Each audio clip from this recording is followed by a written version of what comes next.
Russian Fairy Tales. A choice collection of Muscovite folklore. By W.R.S. RALSTON, M.A. Tales 10 and 11. Tale 10. The Miser.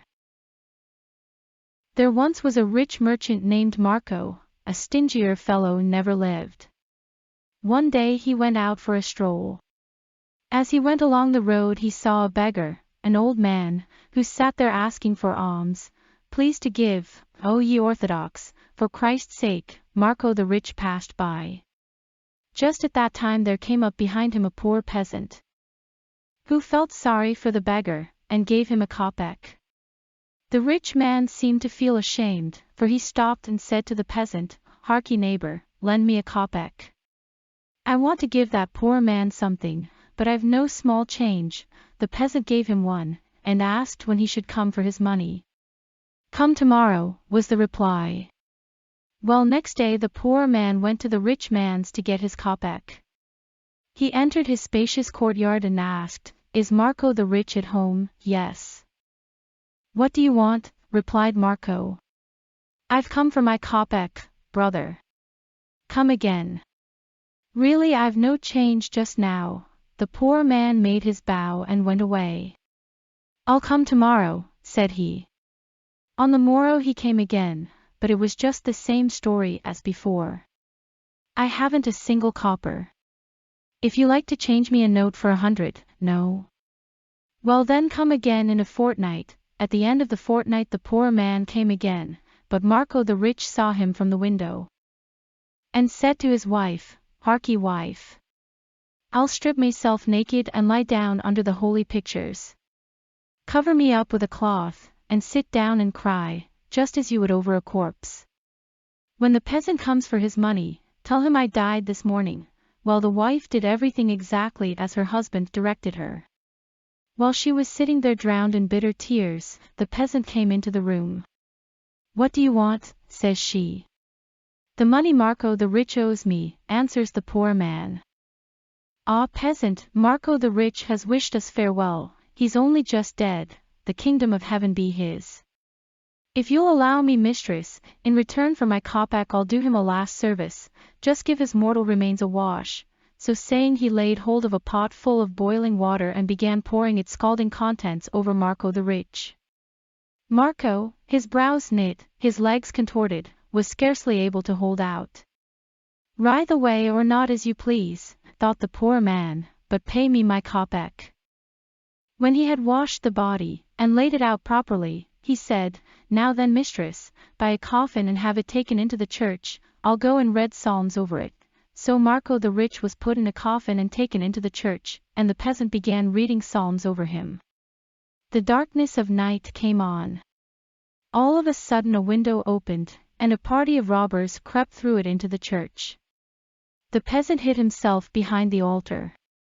As soon as the robbers had come in they began dividing their booty. And after everything else was shared there remained over and above a golden saber. Each one laid hold of it for himself. No one would give up his claim to it. Out jumped the poor man, crying, "What's the good of disputing that way? Let this saber belong to him who will cut this corpse's head off." Up jumped Marco the rich like a madman.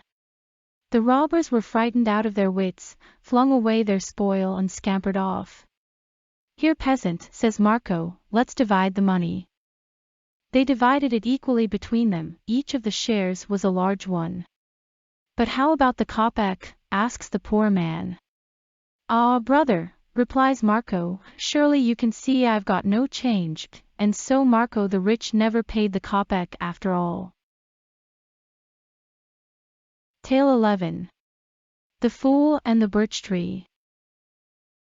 In a certain country there once lived an old man who had 3 sons.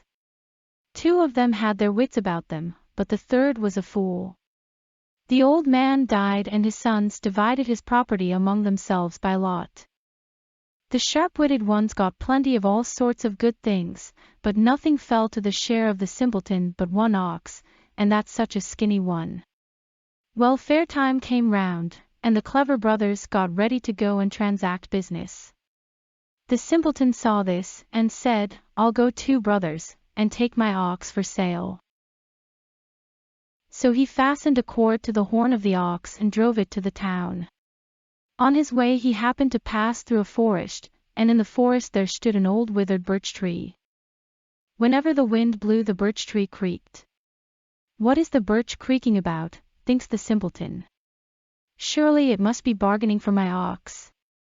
"Well," says he, "if you want to buy it, why buy it? I'm not against selling it. The price of the ox is 20 rubles. I can't take less. Out with the money." The birch made no reply, only went on creaking. But the simpleton fancied that it was asking for the ox on credit. "Very good," says he, "I'll wait till tomorrow." He tied the ox to the birch, took leave of the tree, and went home. Presently in came the clever brothers, and began questioning him. "Well, simpleton, sold your ox?" "I've sold it." "For how much?" "For 20 rubles. "Where's the money?" "I haven't received the money yet. It was settled I should go for it tomorrow." "There's simplicity for you," say they. Early next morning the simpleton got up, dressed himself, and went to the birch tree for his money. He reached the wood. There stood the birch, waving in the wind, but the ox was not to be seen. During the night the wolves had eaten it. "Now then, neighbor," he exclaimed, "pay me my money. You promised you'd pay me today." The wind blew, the birch creaked, and the simpleton cried, "What a liar you are! Yesterday you kept saying, 'I'll pay you tomorrow,' and now you make just the same promise." "Well, so be it. I'll wait one day more, but not a bit longer. I want the money myself." When he returned home, his brothers again questioned him closely. "Have you got your money?" "No, brothers, I've got to wait for my money again." "Whom have you sold it to?" "To the withered birch tree in the forest."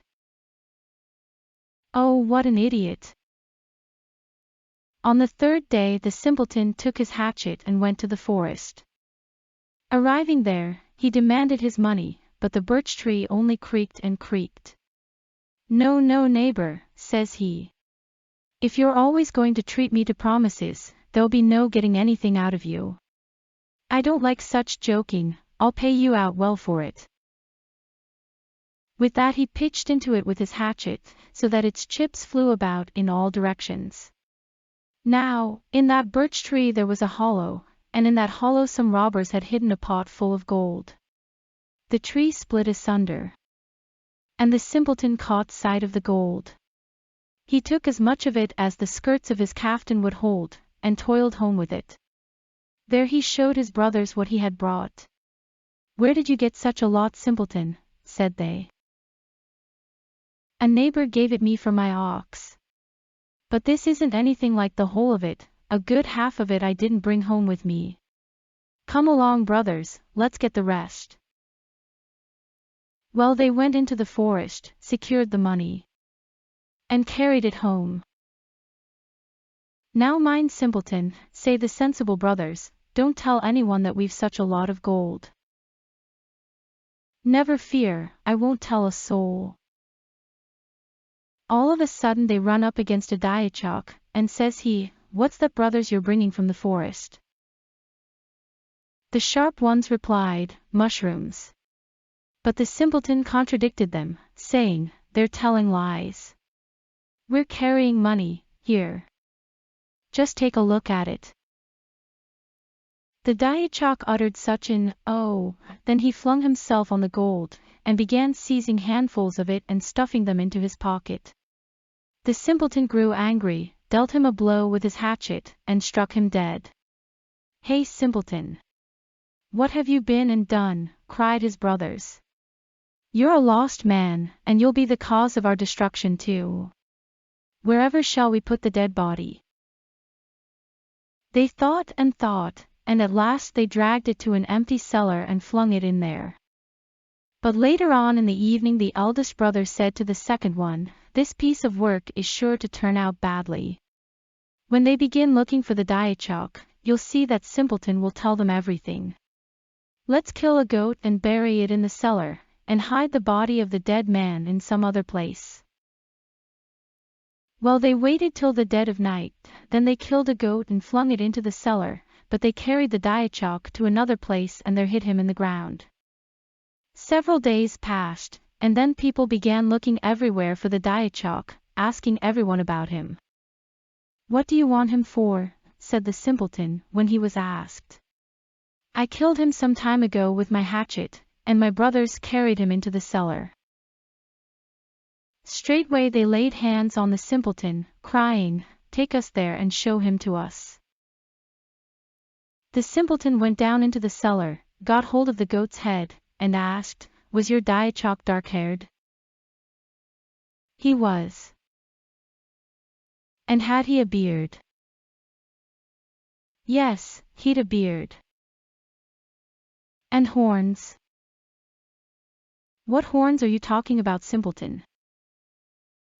"Well, see for yourselves," said he, tossing up the head to them. They looked, saw it was a goat's, spat in the simpleton's face, and went their ways home. So ends Tales 10 and 11 of Russian Fairy Tales. Up next are Tales 12 and 13, The Mizger, and The Smith and the Demon.